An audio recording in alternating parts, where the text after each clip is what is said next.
You're watching A News. I'm Bakhtiar Sanova, and let's take a look at today's top stories. European leaders have arrived in Kiev to mark 4 years since Russia's full-scale invasion. Dozens killed in Mexico after a raid on a cartel leader sparks nationwide violence. And Iran says it remains committed to diplomacy to resolve its nuclear dispute and lift U.S. sanctions.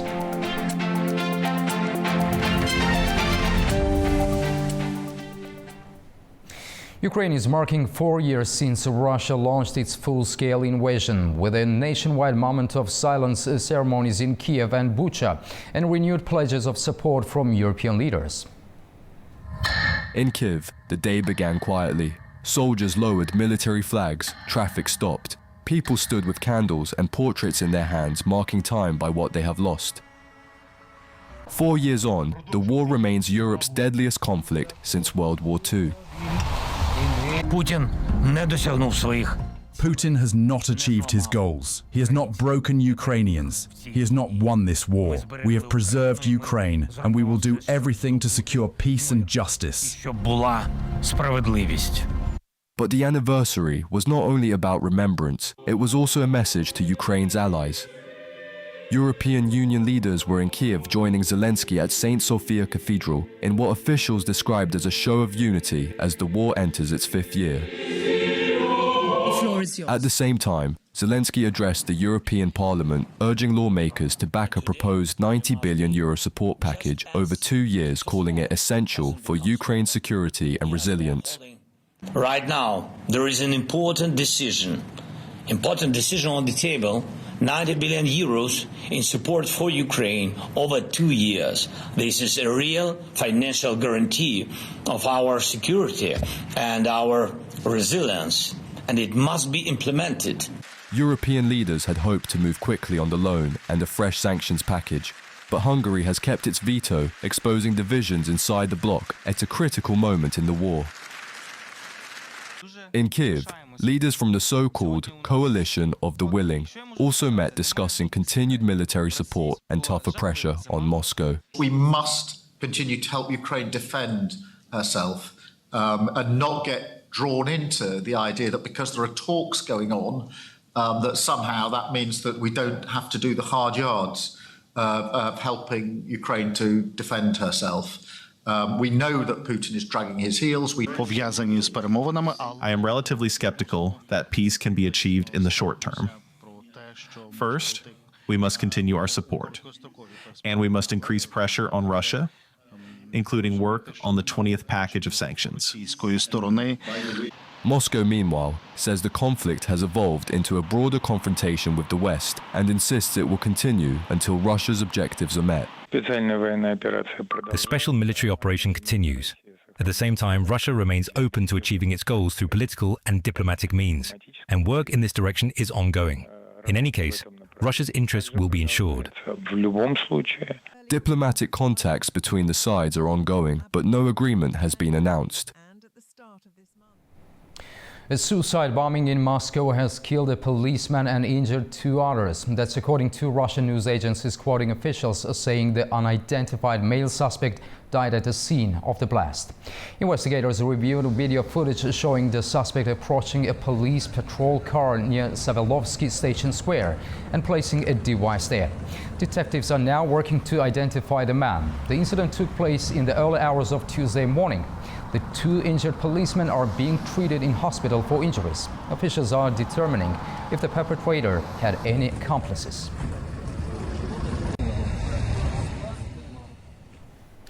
Dozens of people have been killed in Mexico after a military raid targeting one of the country's most wanted cartel leaders triggered coordinated violence across more than a dozen states. Troops were deployed and flights disrupted as authorities tried to regain full control. Security remains tight across several states in Mexico after a pre-dawn military operation against cartel leader Nemesio Oseguera, better known as El Mencho, left at least 62 people dead and sparked coordinated violence nationwide. Among those killed were 25 members of the National Guard and 34 suspected gang members. Dozens more were injured as cartel loyalists set up 85 roadblocks in more than a dozen states, torching vehicles and blocking highways. The government has deployed 2,000 additional troops to Jalisco, the stronghold of the Jalisco New Generation Cartel. The operation comes amid renewed pressure from US President Donald Trump on Mexico to intensify its crackdown on drug trafficking ahead of a review of the United States-Mexico-Canada Agreement Trade Pact. All operations are carried out by federal forces. There is no U.S. participation in the operation. What there is, as we have said here several times, is a great deal of information sharing. The understanding with the United States is based primarily on the exchange of intelligence information. Officials say a tip linked to El Mencho's romantic relationships led security forces to his hideout in the mountain town of Tapalpa. He was wounded in a firefight and died while being airlifted to Mexico City. In Guadalajara, streets remain unusually quiet, with businesses shut and public transport running below normal levels. Yes, I'm afraid, but I also need to work, and so we're working here, but keeping an eye on the situation, and depending on it, we'll see if we take shelter or continue working. Tourism has also been affected, with flights to Puerto Vallarta and Guadalajara suspended over the weekend. It's not possible to get out right now because, first, we're not allowed to leave the resort under any circumstance, so we're locked down in the resort. And even if we went out on the streets, the cartel would stop us and force us to get out of the car and light the car on fire. So the whole city is under lockdown. No one is going out because everyone is scared of getting stopped by the cartel. Oseguera was considered Mexico's most wanted drug trafficker and headed one of the country's most powerful and heavily armed criminal organizations with global operations. President Claudia Sheinbaum said on Monday morning that roadblocks had been cleared and the situation was expected to normalize, with flights due to resume on Monday or Tuesday.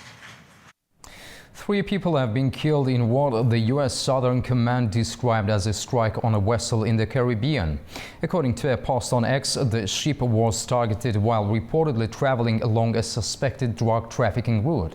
The military added that no American personnel were injured during the operation. The European Union has postponed a vote on its July 2025 trade agreement with Washington. It's after the U.S.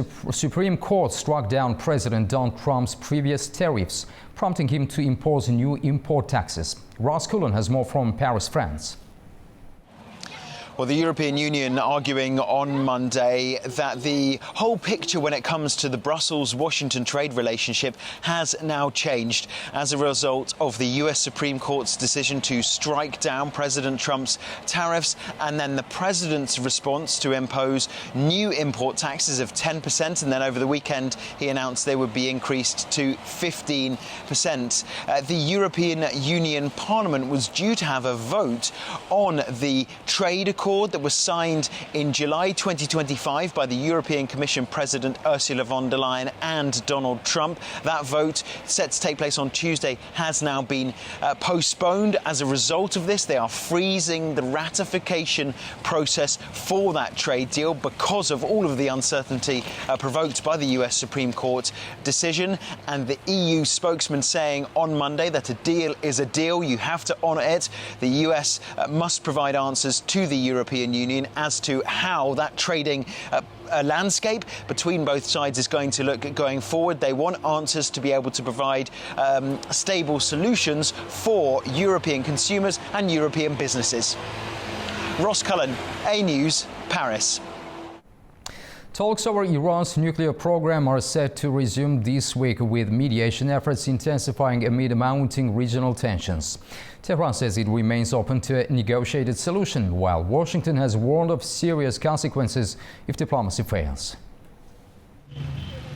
Iran says it remains committed to diplomacy in efforts to resolve the nuclear dispute and secure relief from US sanctions, but warns its armed forces will stay on alert. Speaking in Tehran, Foreign Ministry spokesman Esmail Baghaei said Iran is serious about negotiations. Our position on ending the cruel US sanctions and the nuclear issue is clear, and we are well aware of the US side's viewpoints. If both sides demonstrate goodwill during negotiations, we can hope for a result. We are now in the stage of stating our positions. We hope that we will be able to hold another round of talks within the next 2 to 3 days. In a Truth Social post, US President Donald Trump said that while he would prefer a deal, failure to reach one would result in a very bad day for Iran. He also rejected reports suggesting divisions within the US military over potential action, insisting that any decision would rest with him. The comments come after 2 rounds of indirect talks between Iran and the United States in Muscat and Geneva earlier this month, with another meeting expected in Geneva on Thursday. The renewed diplomatic push unfolds amid a broader US military build-up in the Middle East. Lord Mandelson has been released from police custody after his arrest in London on suspicion of misconduct in public office, with investigators pressing ahead with inquiries into his links to Jeffrey Epstein.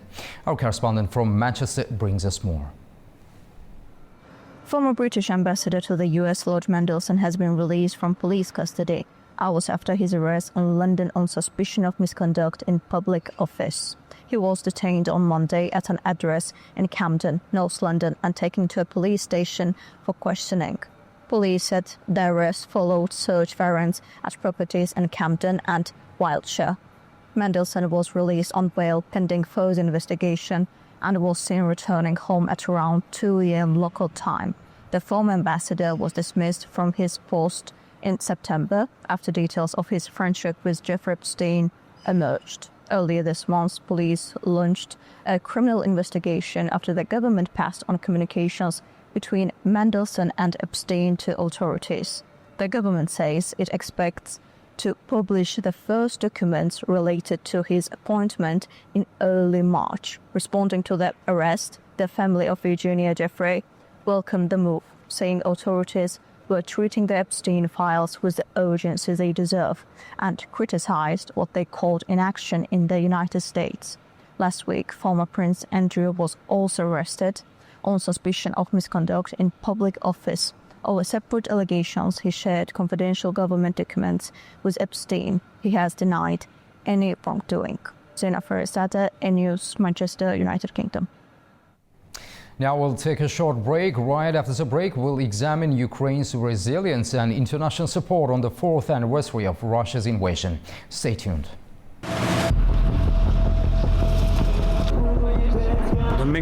We have a dependency on the Russian economy, as we do with any economy, because we currently import a large volume of goods. Armenia has always been Russia's closest and best friend in every matter. But today, Russia has abandoned and dumped Armenia.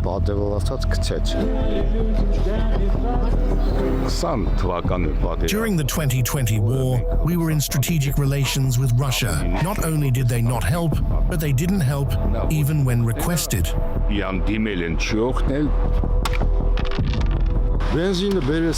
They brought in gasoline from Azerbaijan, and the price dropped by 50 drams. When you fill a 20-liter tank, that is a saving of 1,000 drams. That is not a small amount of money for many people, especially for those living in the regions. Azerbaijan? No, I wouldn't want that. Importing goods from Azerbaijan. Never. After all, we all make mistakes. Armenian mistakes are no less significant. And it seems to me there is quite a lot of blood in or on our hands as well. In my opinion, the Americans proposed this, the Trump route. It suits us, and our government has agreed because it really brings us a lot of benefit. I am much more in favor, of course, of Armenia having closer ties with the West.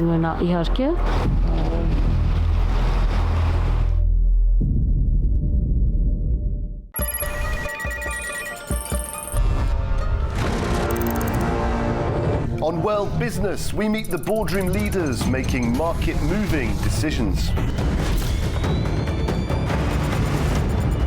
and find out how leaders are dealing with continuous technological disruption.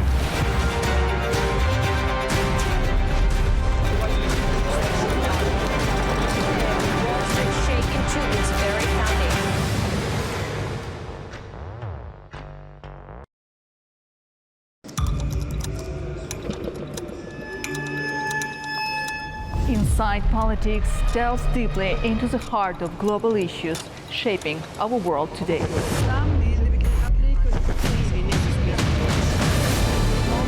Join me for your go-to source of political analysis from across the region and beyond.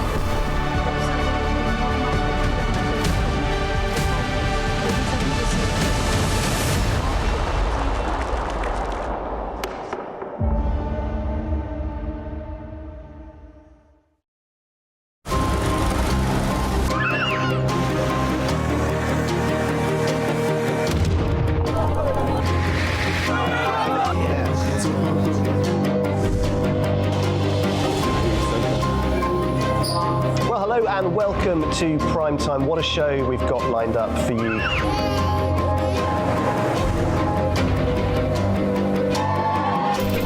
In a complex world, clarity is power.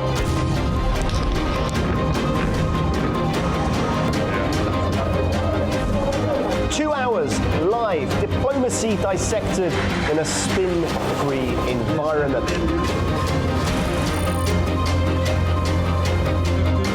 That's Prime Time with me, Guy Schoen, weekdays on A News.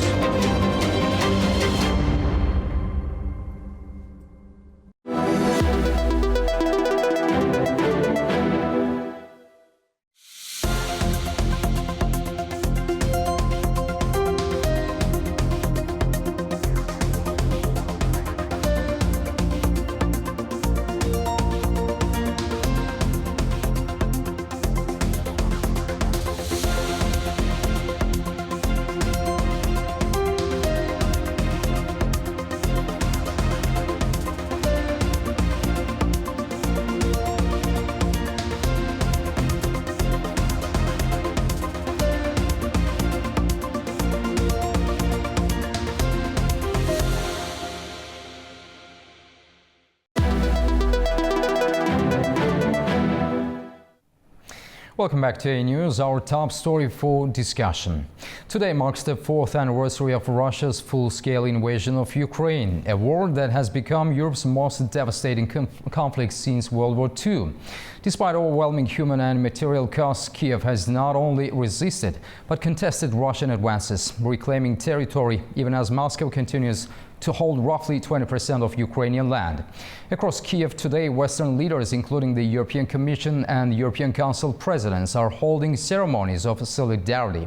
In London, UK Prime Minister Keir Starmer reaffirmed his country's support, calling Ukraine, quote, the front line of our freedom, and stressing that a just and lasting peace remains a contingent on defeating the false narrative that Russia is winning.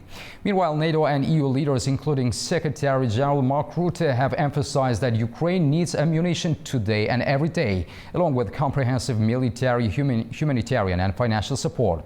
On the other side, the Kremlin insists the war will continue until its goals are achieved, underscoring just how deep the stalemate has become. Our guest today is Yulia O'Connell, member of Dignitas, speaking to us from New York. Yulia, welcome to the program and thank you for joining us. Thank you for having me. So 4 years in, how would you assess the overall strategic balance between Russia and Ukraine, militarily, economically and politically? Let me just remind everyone that it's 4 years of full-scale invasion, but it's also 12 years of war. And just like 12 years ago, right now, Olympic Games.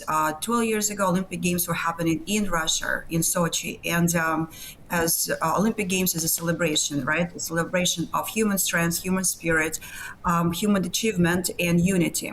And right after that, Russia invaded Ukraine, annexing Crimea first, and then started the full-scale, not full-scale, but started invasion in Donbass, which 4 years ago turned into the full-scale invasion.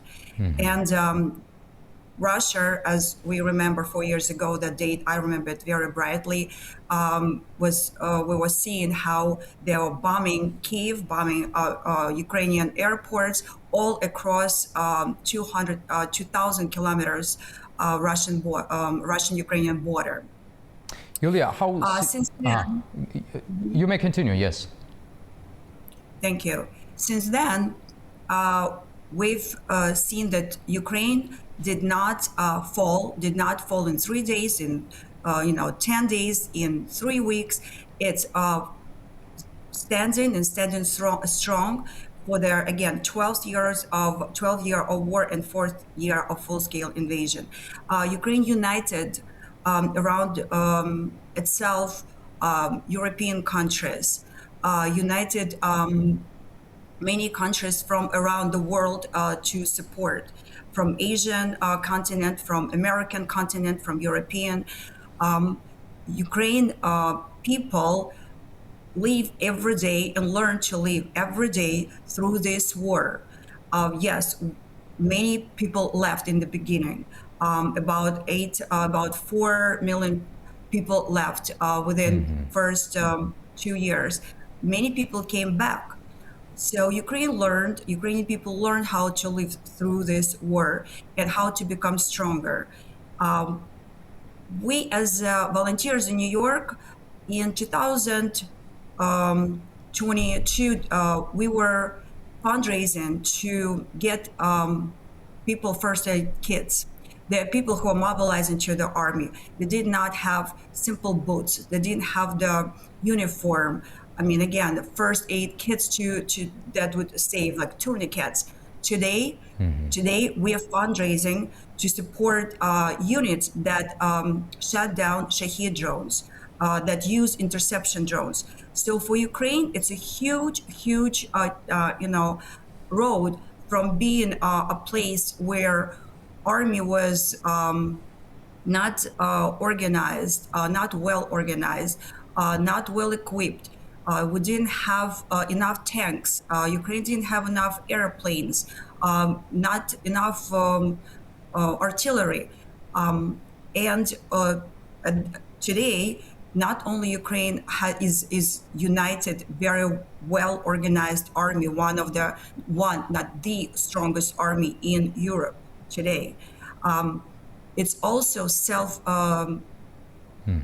in some respects self-sustainable because of the drone developments, because of the sea drones, air drones, reconnaissance drones, interception drones, far-ranging drones. So a lot of achievements has been done by Ukrainian people, by Ukrainian army, while Russia is making small incremental occupation of Ukrainian land using a huge number of people, about 35,000 reporting every month of killed and wounded. That's a cost of Russian small incremental gain of Ukrainian land.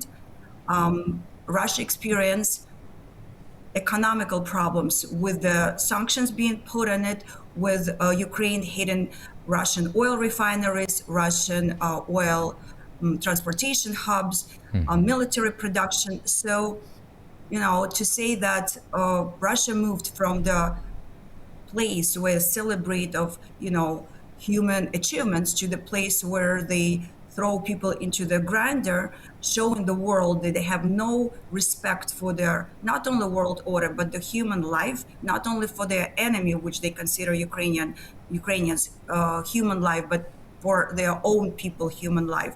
We just see what the regime, like Russian regime, what the dictatorship can look like. And Ukraine right now is the only country that withstand that brutal war with millions of war crimes, and with the prospects, if Ukraine does not stand, Europe will see the same infiltration camps that Russia put in, indoctrination of Ukrainian, indoctrination of stealing children, ruining temples of people for where people go to pray for God of any confession.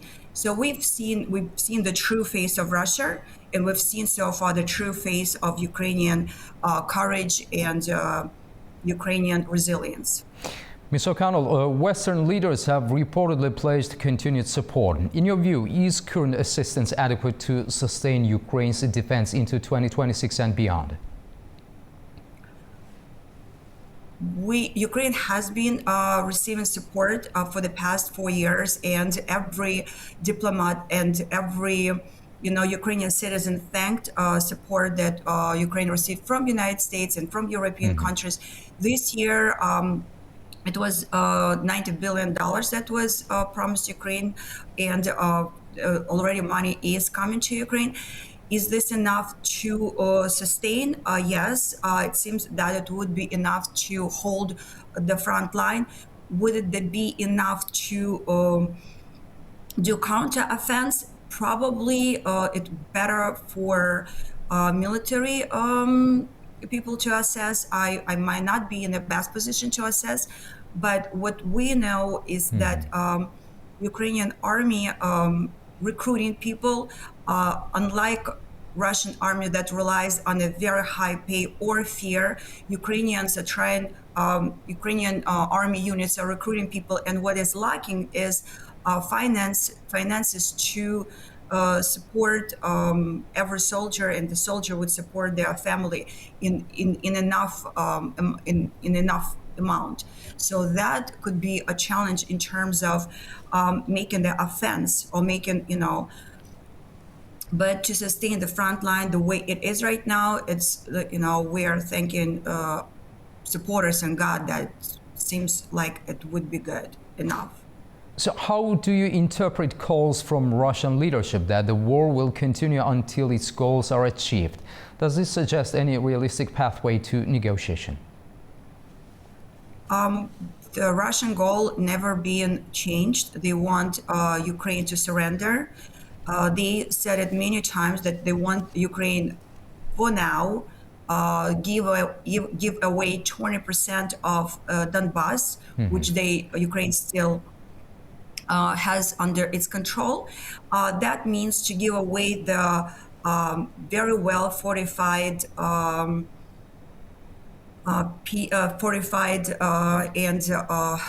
very well established Ukrainian forces line for Ukrainian forces, which is unnegotiable for Ukraine. That only means that Russia can take that land militarily. So they are trying to figure out how to push President Trump, to push Ukrainian President Zelensky, to push Ukrainian people into giving that part away. That would not stop a war. That might bring ceasefire for the very short period until Putin will regain his power through lifting of sanctions, through figuring out how to recruit more people, or to mobilize more people, train more people. Again, Russia right now Ukraine has the strongest army in Europe, but also Russia has the also most trained army for the modern war. So there is no reason why Putin would not continue this war, even if a ceasefire would be somehow achieved. So what might a just and lasting peace actually look like from Ukraine's perspective? Well, from Ukraine's perspective, lasting peace would include strong security guarantees. We still have not seen the full list of security guarantees that has been in works for the past 2 months. We know it includes 800,000 Ukrainian troops be constantly trained and present, and it's number one that Putin doesn't agree that Ukraine should have a strong army. It should include their air defense, because definitely Ukraine is suffering from air attacks, and Ukrainian economy is suffering from air attacks. So integrated air defense is something that very, very important for Ukrainian security guarantees. It has to have a budget to rebuild those facilities that were and critical infrastructure, Ukrainian infrastructure that has been attacked and destroyed. So there is many components to that, but it definitely doesn't include any land concessions, any demands that Putin puts on Ukrainian in terms of giving away Ukrainian people at the end of the day that live on the land they want to have for ceasefire kind of talks. Yulia So O'Connell, hard talk. thank you very much for talking to A News. We are deeply grateful for your time and perspectives. Thanks a lot. Thank you. Now, after the break, we'll take a look at the major stories from the region.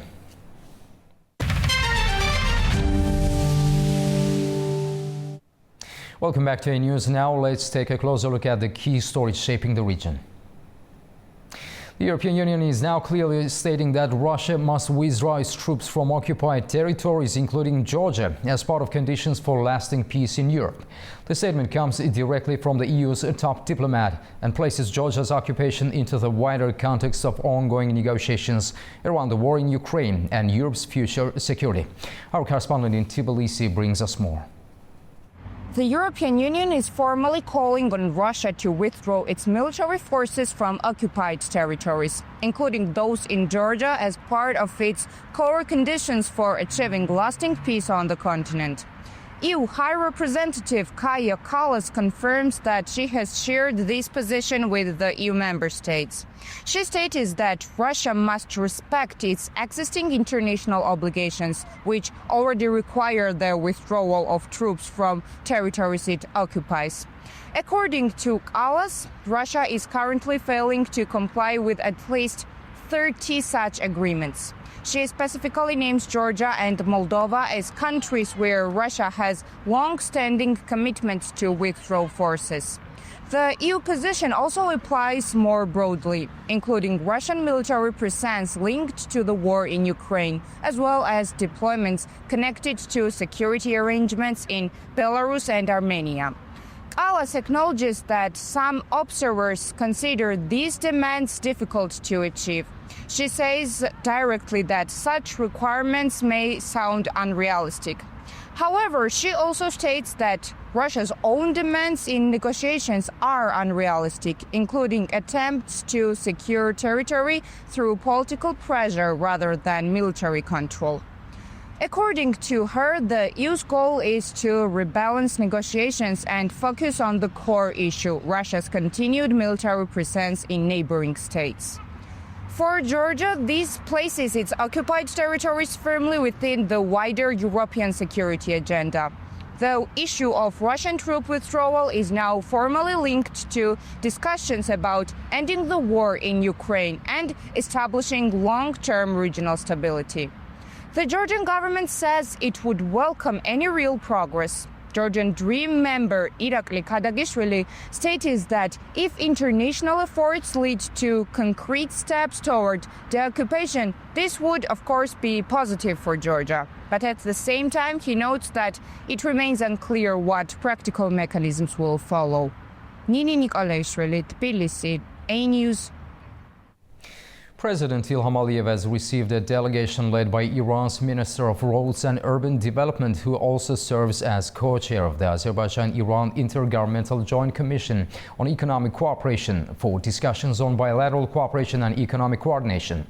During the meeting in Baku, both sides recalled the minister's visit to Azerbaijan last year and earlier talks with the head of state. President Aliyev welcomed the expansion of the bilateral agenda, noting that joint projects between Azerbaijan and Iran would open new opportunities not only for the two countries, but for the wider region. The Iranian delegation pointed to the deep historical, religious and cultural ties between the two neighbors. The discussion also highlighted preparations for the 17th session of the State Commission on Economic Trade and Humanitarian Cooperation in Baku, alongside progress on the North-South Transport Corridor and plans for a highway bridge over the Araz River, linking Akbend and Kelaleh, among other issues of mutual interest.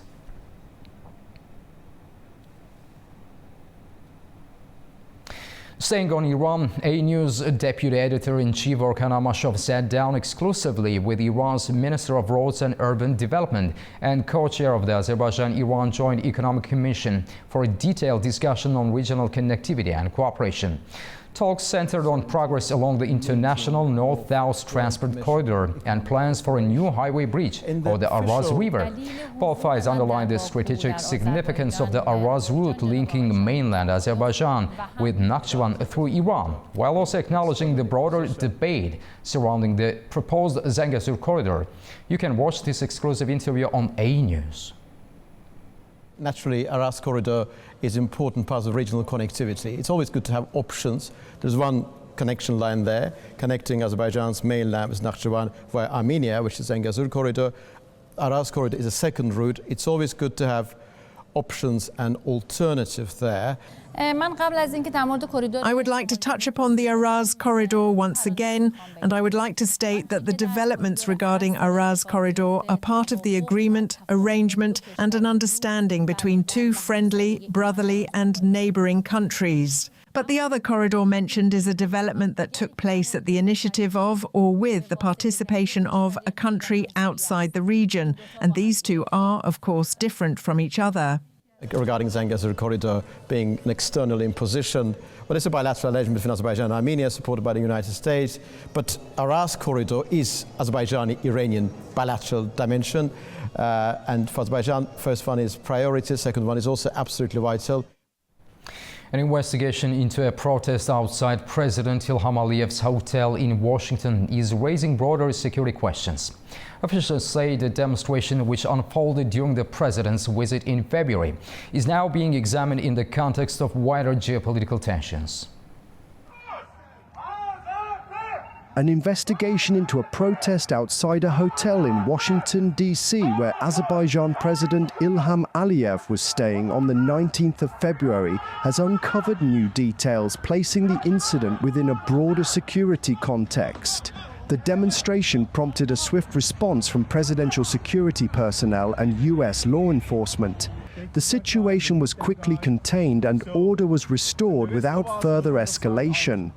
A review of video footage shows several individuals engaging in provocative behavior, including the use of insulting and inflammatory language directed at Azerbaijan's leadership. Some participants attempted to approach a restricted security zone before being pushed back. Subsequent examination identified a number of those involved. Among them was Adil Amrali, born in 1990, described as a Russian citizen who had previously lived in Russia and left Azerbaijan in 2022 before relocating to the United States. Rahim Yagublu, a member of the Musavat party and son of opposition figure Tawfik Yagublu, was also identified. Officials say he left Azerbaijan in 2022 and now resides in the United States. Another participant named was Bakhtiar Abbasov, reported to hold Russian citizenship and to have left Azerbaijan in 2015. Additional individuals identified include Kilas Isayev, Kanan Jafarov, and Tural Alakbarli, all of whom had previously departed Azerbaijan and are currently living abroad. Several of those involved had extensive travel journeys connected to the Russian Federation, with some having lived there for prolonged periods before moving to Western countries. Some analysts in Baku described the episode as part of what they characterize as a broader hybrid pressure environment, combining information narratives, political rhetoric, and actions staged on foreign platforms. There has been no public acknowledgement from Moscow of any role in organizing the protest. Nearly 3 million Afghans returned to the nation in 2025. Deportations from neighboring countries drove many of the returns, according to a new report from the United Nations Refugee Agency. Our correspondent Tamim Bahis reports from Kabul.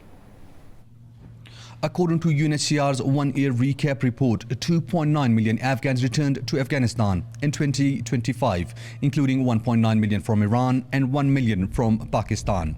Deportations accounted for a large share of the total. Around 1.4 million people were forcibly returned, with 1.26 million from Iran and 155,000 from Pakistan.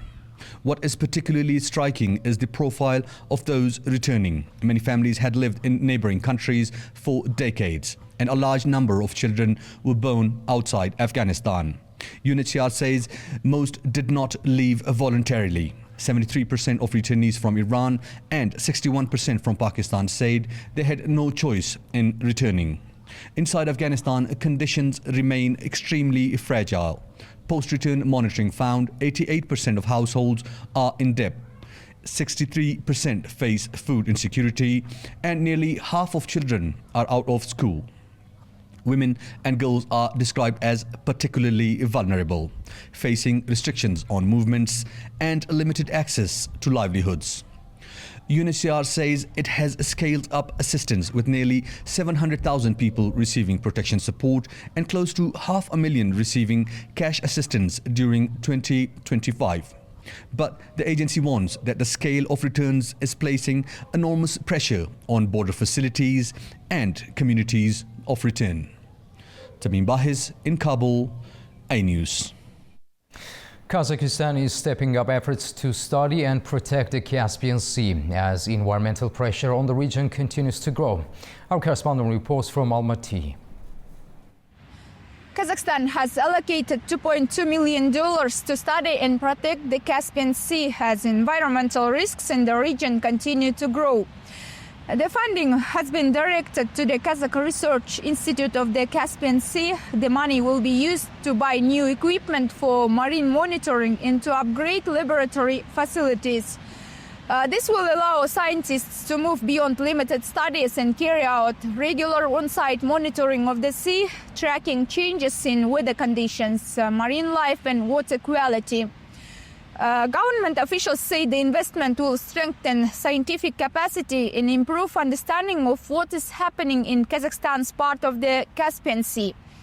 This, in turn, is expected to support better and more effective environmental protection decisions. The Institute focuses on major environmental challenges in the Caspian Sea, including the condition of fish stocks and the causes of seal death. Scientists are also studying changes in water levels, climate impacts, and overall water quality. The Caspian Sea is a unique ecosystem and one of the world's largest inland bodies of water. It plays an important role in regional biodiversity and economic stability. For Kazakhstan, its importance is especially high. The country has the longest Caspian coastline, stretching 2,320 kilometers, more than any other coastal state. At the same time, scientists warn that the sea level continues to fall. By 2050, it could reach minus 33 meters. A level of minus 28.5 meters is already considered critical, both for the ecosystem and for maritime economic activity. Fariza Kalimurtina, Almaty, A-News. Now we'll take a short break. Right after the break, we'll discuss Kazakhstan-Georgia ties and growing economic cooperation. See you shortly.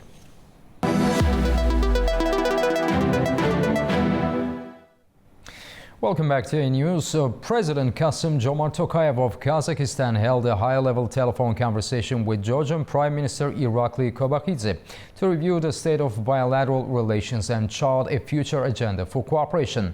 The call, initiated by the Georgian side, focused on expanding economic ties, including trade, investment, transport and transit connectivity, energy cooperation and tourism, as both leaders reaffirmed their commitment to deepening cooperation across the bilateral and multilateral agenda.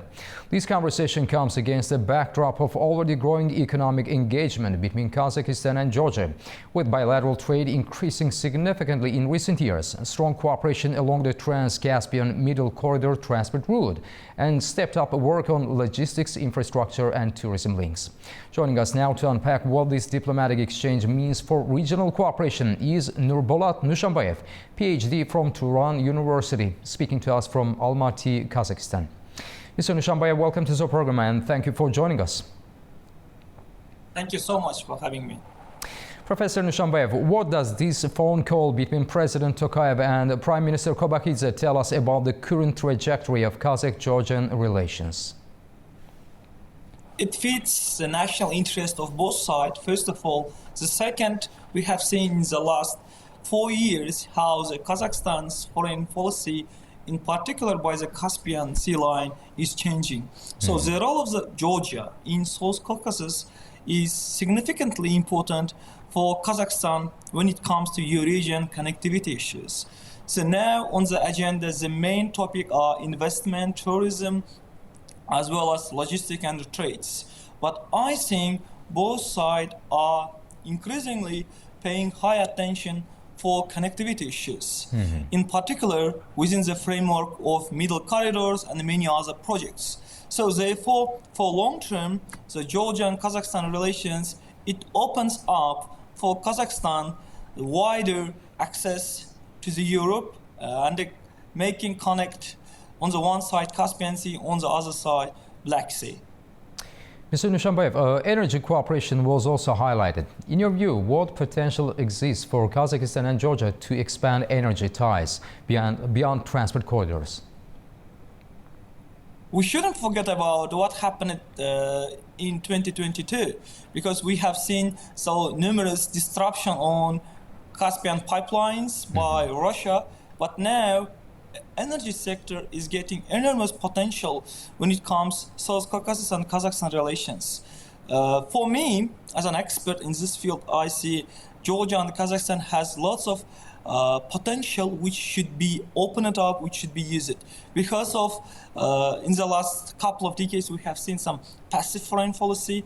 For now, Georgia is trying to become a bridge from the Caspian Sea to the Black Seas. So therefore, it has a long-term interest, in particular in Kazakhstan, but I think there is some barriers as well when it comes to bureaucracy, when it comes to tariffs and, for example, extra bureaucratic movements. So therefore, both sides now, they are initiating phone calls. I think in the upcoming years, they are trying to create kind of increasing the role of the middle corridor projects, bringing in Georgia to the project.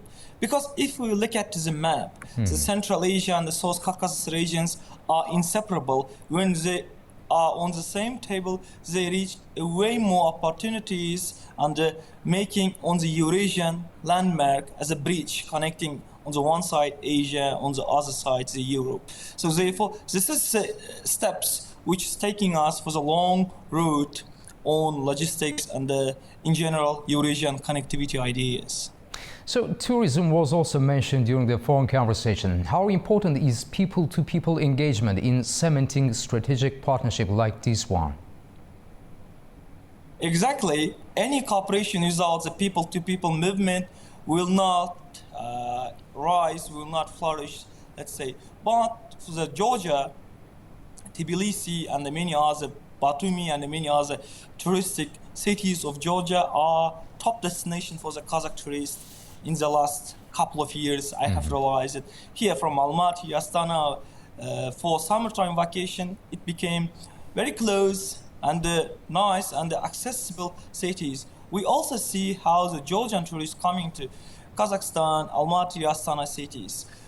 Also, the people-to-people relations lead for the long-term business-to-business relations. So there are, I don't think, any limits or restrictions. For example, both sides, they offer visa-free regimes, also there are direct flights.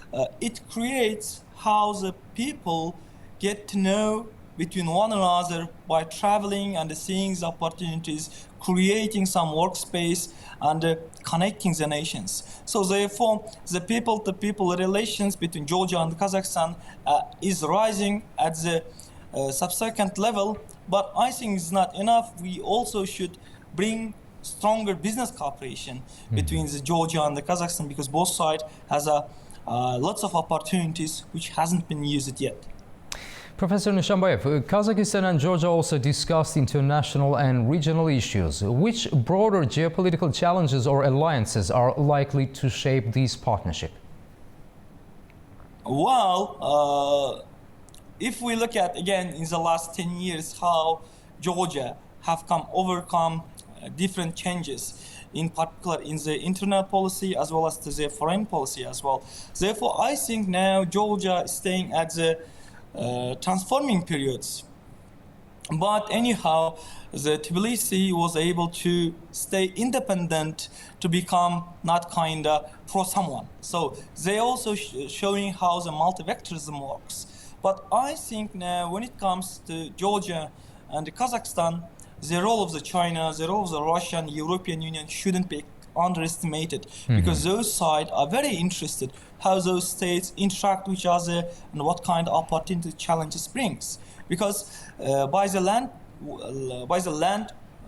road, China surpasses Kazakhstan and the other Central Asian countries, and they send their goods by the Caspian Sea and Georgia, Azerbaijan, then to Turkey, Europe. So in this regard, China has a greater interest how Georgia joins up to this kind of BRI project or Middle Corridor project, because the role of the Georgia in this geopolitical project is very important. At the same logic applies to the European Union and Russia.